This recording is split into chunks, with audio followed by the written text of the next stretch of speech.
E-KTP. Proyek E-KTP awalnya adalah ambisi Indonesia untuk mempunyai identitas digital modern. Tahun 2011, dana negara digelontorkan lebih dari 5,9 triliun rupiah. Namun seiring perjalanan, laporan muncul, server rusak, kartu gagal tercetak, proses distribusi kacau. Tetapi itu hanya permukaan. KPK menemukan indikasi bahwa ada aliran dana raksasa yang tidak jelas. Dalam penyidikan tahun 2013-2017, terungkap bahwa lebih dari 2,3 triliun rupiah diselewengkan melalui markup, fee, dan pembagian jatah proyek kepada anggota DPR, pejabat, dan pengusaha. Drama besar muncul ketika Setia Novanto, tersangka kunci, berusaha menghindari pemeriksaan. Ia dikabarkan sakit, keluar masuk rumah sakit. Bahkan ketika hendak dijemput KPK, mobilnya menabrak tiang listrik. Kejadian yang membuat masyarakat marah dan menjadi meme nasional. Saat kasus dibawa ke pengadilan, tahun 2017, ruang sidang penuh sesak. Bukti rekaman, bukti aliran dana, saksi politikus, pejabat, auditor. Skema korupsi ini begitu sistematis sejak perencanaan, tender, hingga distribusi. Vonis akhir. Setia Novanto divonis 15 tahun penjara. Irman dan Sugiharto 7 dan 5 tahun penjara. Andi Narogong 8 tahun. Banyak nama lain dijerat dalam kasus turunan. Kasus ini menjadi salah satu korupsi paling memalukan dan paling masif dalam sejarah Republik Indonesia. Simulator SIM. Tahun 2012, Korporasi Lalu Lintas Polri merencanakan sebuah proyek besar, pengadaan simulator SIM modern yang diharapkan menjadi tonggak reformasi pelayanan publik. Negara menggelontorkan dana hampir 200 miliar rupiah dengan mimpi bahwa antrean panjang pembuatan SIM akan hilang, ujian berkendara jadi lebih transparan, dan keselamatan jalan meningkat. Tetapi sebelum mesin-mesin itu sempat membantu masyarakat, sebuah kecurigaan kecil berubah menjadi skandal korupsi nasional. Dalam penyelidikan awal, KPK menemukan bahwa tender proyek simulator SIM ternyata sudah diatur sejak awal. Perusahaan yang terlihat bersaing justru bekerja dalam satu jaringan yang dikendalikan untuk memastikan pemenangnya hanya satu pihak. Harga simulator dinaikkan hampir 2 kali lipat dan uang kelebihan itu mengalir ke banyak kantong, termasuk kantong seorang jenderal polisi aktif, Irjen Joko Susilo, Kepala Korp Lalu Lintas Polri saat itu. Temuan KPK memicu badai besar. Untuk pertama kalinya dalam sejarah modern Indonesia, seorang jenderal polisi aktif terseret kasus korupsi besar. Dan institusinya tidak tinggal diam. Penyidik KPK menghadapi tekanan luar biasa. Kantor mereka didatangi aparat bersenjata. Upaya penyitaan dipersulit. Bahkan beberapa penyidik mendapat intimidasi langsung. Media menyebutnya sebagai cicak versus buaya jilid 2, simbol pertempuran antara lembaga anti korupsi dan aparat penegak hukum yang seharusnya menjadi mitra. Di tengah tekanan itu, KPK terus maju. Saat penyidik menelusuri aset Joko Susilo, temuan mereka membuat publik membelalak. Ada puluhan rumah mewah tersebar di berbagai kota, apartemen premium, mobil sport bernilai miliaran rupiah, lahan-lahan besar, hingga rekening bank yang diisi uang dalam jumlah mencurigakan. Banyak dari aset itu disembunyikan memakai nama keluarga dan orang kepercayaan. Jaksa memasukkan seluruh bukti itu dalam satu kesimpulan, gaya hidup yang tidak wajar bagi seorang pejabat negara. Ketika sidang mulai tahun 2013, ruang pengadilan hampir selalu penuh. Publik ingin melihat bagaimana seorang perwira tinggi kepolisian menghadapi dakwaan yang begitu berat. Dalam persidangan, saksi dari berbagai kalangan memberikan keterangan. Kontraktor, pejabat Korlantas, auditor negara, hingga kerabat dekat. KPK memaparkan alur uang proyek, dokumen palsu, kontrak tender yang dimanipulasi, bukti transfer, hingga rekaman percakapan yang memperlihatkan bagaimana proyek itu dikendalikan. Joko Susilo mencoba membela diri, namun rangkaian bukti yang ditampilkan jaksa sangat sistematis. Korupsi ini bukan hanya permainan 1-2 orang, tetapi sebuah jaringan yang beroperasi dengan rapih. Dalam sidang, hakim menjatuhkan vonis berat, 20 tahun penjara, denda miliaran rupiah, serta penyitaan aset dalam jumlah besar untuk dikembalikan kepada negara. Putusan ini disusul dengan beberapa pemeriksaan lanjutan terhadap pejabat lain yang sebelumnya diduga turut terlibat. Hukuman berat itu menjadikan skandal ini sebagai salah satu kasus paling bersejarah dalam pemberantasan korupsi Indonesia, sekaligus pukulan telak terhadap kredibilitas kepolisian. Kasus simulator SIM bukan hanya soal uang negara yang hilang, tetapi tentang bagaimana korupsi bisa tumbuh, bahkan di lembaga yang tugasnya menegakkan hukum. Hambalang. Proyek Pusat Pelatihan Olahraga Hambalang awalnya digagas sebagai kebanggaan baru Indonesia, sebuah kompleks modern yang akan melahirkan atlet kelas dunia. Namun, sejak awal, tanda-tanda kejanggalan mulai terlihat. Anggaran yang seharusnya ratusan miliar tiba-tiba melonjak menjadi triliunan rupiah, sementara lokasi proyek ternyata berada di tanah rawan longsor, sebuah risiko yang mestinya menggugurkan pembangunan. Tetapi proyek tetap berjalan, seolah ada kekuatan besar yang mendorongnya. Ketika KPK turun tangan, terbukalah sebuah jaringan korupsi yang jauh lebih besar dari dugaan awal. Pejabat kementerian, kontraktor, hingga tokoh politik besar ikut terhubung. Nama Andi Malarangeng, Menteri Pemuda dan Olahraga, menjadi pusat perhatian. Begitu juga Anas Urbaningrum, tokoh puncak Partai Demokrat yang disebut ikut menerima aliran dana. Dari penyelidikan, terungkap pola yang jelas, tender yang diarahkan, laporan teknis yang dimanipulasi, dan fee proyek yang dibagi ke berbagai pihak. Kesaksian dari mantan Bendahara Umum Partai Demokrat Muhammad Nazarudin membuat kasus ini semakin panas. Ia mengungkapkan adanya rapat-rapat tertutup, perubahan anggaran yang sengaja digelembungkan, dan aliran uang yang bergerak melalui perusahaan perantara. Semua demi mengubah proyek Hambalang menjadi mesin uang politik. Sidang demi sidang akhirnya memperlihatkan kenyataan pahit. Andi Malarangeng divonis bersalah karena penyalahgunaan wewenang, sementara Anas Urbaningrum dinyatakan terbukti menerima dana dari proyek tersebut. Di ruang pengadilan, satu persatu bukti dipaparkan. Notulen palsu, dokumen tender yang direkayasa, hingga rekaman percakapan yang menunjukkan bagaimana proyek itu dikendalikan.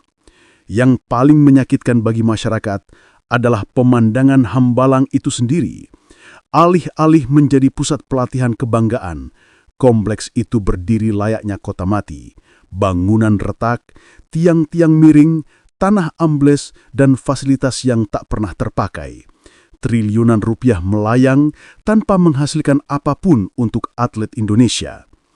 Pada akhirnya, Hambalang bukan sekedar kisah korupsi besar, tetapi contoh nyata bagaimana ambisi politik dan keserakahan dapat menghancurkan mimpi sebuah bangsa. Sebuah proyek yang seharusnya mengangkat prestasi olahraga Indonesia berubah menjadi monumen kegagalan dan peringatan keras tentang betapa mahalnya harga korupsi. Bank Senturi. Ketika krisis keuangan global 2008 mengguncang dunia, pemerintah Indonesia mengambil langkah cepat, menyelamatkan Bank Senturi agar sistem perbankan nasional tidak runtuh. Secara resmi, langkah ini disebut bailout, dana talangan yang mencapai lebih dari 6,7 triliun rupiah. Namun tidak butuh waktu lama sampai publik mulai bertanya-tanya, mengapa sebuah bank kecil bisa menerima talangan sebesar itu? Dan kemana sebenarnya dana itu mengalir? Penyelidikan menemukan fakta mencengangkan. Sejumlah rekening misterius tiba-tiba mendapat suntikan dana besar. Uang negara masuk ke berbagai perusahaan dan individu tanpa alasan jelas. Di balik semua itu, nama Robert Tantular, pemilik Bank Senturi, muncul sebagai dalang utama. Ia diduga sengaja mengatur agar banknya terlihat seolah-olah dalam kondisi kritis untuk mendapatkan kucuran dana talangan. Namun skandal ini tidak berhenti di situ. Dalam proses penyelamatan bank, ada pejabat tinggi yang dianggap mengetahui, bahkan meloloskan prosedur keliru. Nama Budi Mulya, Deputi Gubernur Bank Indonesia, ikut terbawa dalam pusaran ini. Di sidang, Jaksa memaparkan bagaimana proses penetapan Bank Senturi sebagai bank gagal berdampak sistemik dilakukan secara tergesa-gesa, penuh kejanggalan, dan tanpa kajian memadai. Yang membuat kasus ini begitu besar adalah dampaknya yang merembet ke ranah politik. DPR membentuk panitia khusus, para menteri dipanggil satu persatu, dan perdebatan soal bailout Senturi menjadi isu nasional bertahun-tahun lamanya. Setiap sidang menghadirkan drama.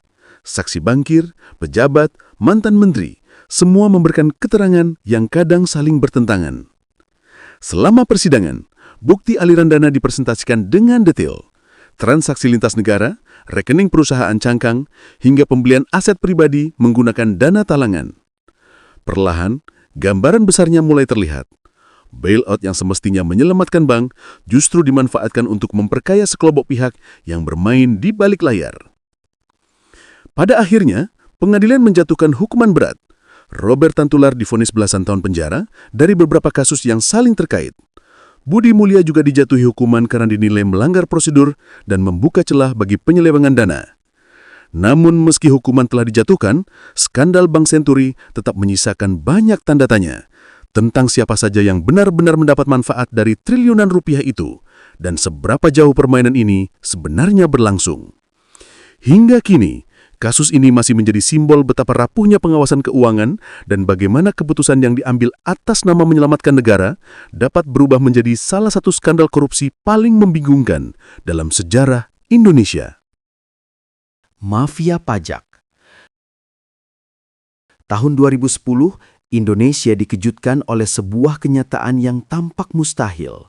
Seorang pegawai pajak golongan kedua dengan gaji belasan juta per bulan tiba-tiba memiliki rekening bernilai puluhan miliar rupiah.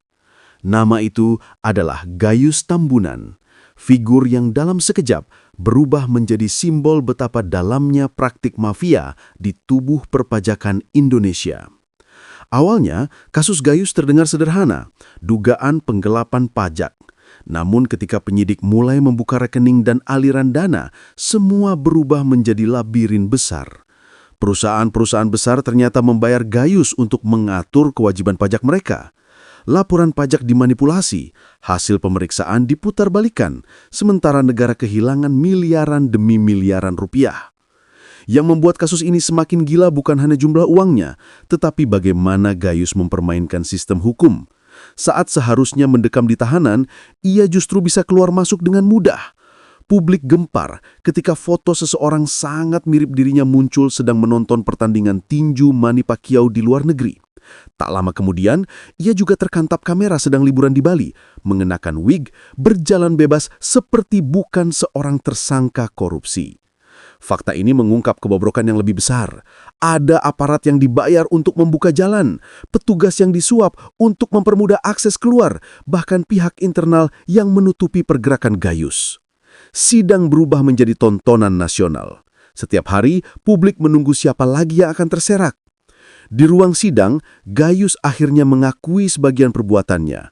Jaksa membeberkan bukti transaksi, hubungan dengan pengacara Haposan Huta Galung, serta peran sejumlah pejabat Direktorat Pajak dalam memberi restu atas manipulasi laporan pajak perusahaan-perusahaan besar. Satu persatu mereka dipanggil, diperiksa, dan dijerat. Vonis jatuh bertubi-tubi. Dalam beberapa kasus berbeda, total hukuman Gayus mencapai lebih dari 20 tahun penjara. Banyak asetnya disita, rekeningnya dibekukan, dan skema manipulasi pajak yang bertahun-tahun berjalan akhirnya terungkap secara terang benderang. Bansos COVID-19. Di masa pandemi 2020, ketika rakyat berjuang mempertahankan hidup, kehilangan pekerjaan, dan bertahan dengan apapun yang tersisa, negara menyiapkan program bantuan sosial dalam skala terbesar sepanjang sejarah Indonesia. Paket sembako yang semestinya menjadi penyelamat jutaan keluarga justru menjadi ladang korupsi yang begitu keji, dilakukan tepat saat bangsa sedang terpuruk. Nama Juliari Batubara, Menteri Sosial saat itu, menjadi pusat perhatian ketika KPK mengumumkan penangkapan. Modusnya sederhana, namun mematikan. Setiap paket bantuan sembako dikenai fee sebesar Rp10.000. Nominal kecil jika dilihat satuan, tetapi karena jumlah paket mencapai jutaan, total uang yang mengalir ke kantong para pelaku mencapai puluhan miliar rupiah. Para vendor yang seharusnya menyediakan sembako berkualitas baik dipaksa mengikuti permainan. Ada perintah memilih pemasok tertentu, ada tekanan untuk menyetor fee, dan ada ancaman bahwa mereka tidak akan mendapatkan kontrak jika menolak. Bantuan yang seharusnya dikemas untuk rakyat justru menjadi permainan angka yang menguntungkan segelintir pejabat. Ketika kasus ini memasuki ruang sidang tahun 2021, suasananya begitu emosional. Para saksi menceritakan bagaimana paket bansos dipenuhi barang murahan, kadang tidak layak konsumsi, dan dikemas sekadar untuk memenuhi jumlah, bukan kualitas. Jaksa memaparkan bukti transfer, rekaman komunikasi, hingga detil bagaimana uang diserahkan secara tunai dalam kardus dan tas ransel. Di tengah kesaksian itu, publik merasakan kemarahan yang sama. Ini bukan sekadar korupsi, ini bentuk pengkhianatan moral. Mencuri ketika rakyat lapar dan takut adalah salah satu kejahatan yang paling sulit dimaafkan. Juliari akhirnya dijatuhi 12 tahun penjara, salah satu vonis terberat untuk seorang menteri aktif dalam kasus korupsi. Dua pejabat kepercayaannya, Matius Djoko dan Adi Wahyono, juga menerima hukuman. Namun bagi sebagian besar masyarakat, hukuman itu tak pernah sebanding dengan dampak yang mereka rasakan selama pandemi. PLTU Riau I. Skandal PLTU Riau I adalah salah satu kasus korupsi energi paling mencolok di Indonesia, karena ia memperlihatkan bagaimana proyek vital negara yang seharusnya menjamin listrik bagi jutaan warga justru dijadikan ladang permainan uang para elit politik. Kasus ini mencuat pada tahun 2018 saat KPK mencium adanya aliran suap terkait pembangunan pembangkit listrik bernilai triliunan rupiah. Di pusat pusaran ini ada 3 nama besar: Eni Maulani Saragih, anggota DPR yang memiliki pengaruh besar dalam sektor energi; Idrus Marham, tokoh politik senior yang saat itu menjabat Menteri Sosial; dan Yohanes Koco, pengusaha yang ingin memastikan perusahaannya mendapatkan jatah proyek. Skemanya sederhana namun kejam. Koco memberikan suap kepada Eni, dan sebagian uang itu juga mengalir ke Idrus sebagai pelicin agar proyek PLTU ini diprioritaskan dan disetujui tanpa hambatan. Uang suap tidak hanya diterima dalam bentuk transfer, tetapi juga uang tunai dalam koper, pemberian yang dikemas sebagai bantuan acara, hingga janji dukungan politik di belakang layar. Semua dilakukan dalam pertemuan tertutup, percakapan telepon, dan kunjungan yang sengaja diatur agar tidak meninggalkan jejak. Namun yang tidak mereka perhitungkan adalah operasi senyap KPK. Tim penyidik mengikuti pergerakan Eni Saragih selama berminggu-minggu, mencatat setiap pertemuan hingga akhirnya melakukan OTT yang fenomenal. Eni ditangkap di sebuah rumah pribadi dan dari penangkapan itu, benang kusut PLTU Riau I mulai terurai. Dalam persidangan, rekaman percakapan dan bukti aliran uang memperlihatkan betapa sistematisnya suap ini direncanakan. Eni mengakui menerima dana dari Koco, sementara Idrus Marham terbukti mengetahui dan merestui skema tersebut. Para terdakwa saling menyalahkan, tetapi alur uang tidak bisa dibantah. Ketika hakim membacakan putusan, ruangan sidang dipenuhi ketegangan. Eni Saragih divonis 6 tahun penjara, sedangkan Idrus Marham dijatuhi hukuman 5 tahun. Yohanes Koco sebagai pemberi suap juga menerima hukuman berat. Namun yang paling ironis adalah hal ini. Proyek energi besar yang seharusnya membawa listrik dan pembangunan bagi masyarakat justru tersendat karena permainan politik dan keserakahan. Ketapang. Bayangkan sebuah bandara kecil yang seharusnya menjadi pintu masuk baru bagi pertumbuhan ekonomi daerah. Bandara Ketapang di Kalimantan Barat pada awal 2010-an sedang direncanakan untuk diperluas. Runway ingin diperpanjang, fasilitas ingin ditingkatkan, dan pemerintah berharap bandara itu bisa menghubungkan Ketapang dengan kota-kota besar lain. Namun seperti banyak proyek daerah bernilai besar, sebuah skandal tersembunyi perlahan menggerogoti anggaran pembangunan tersebut.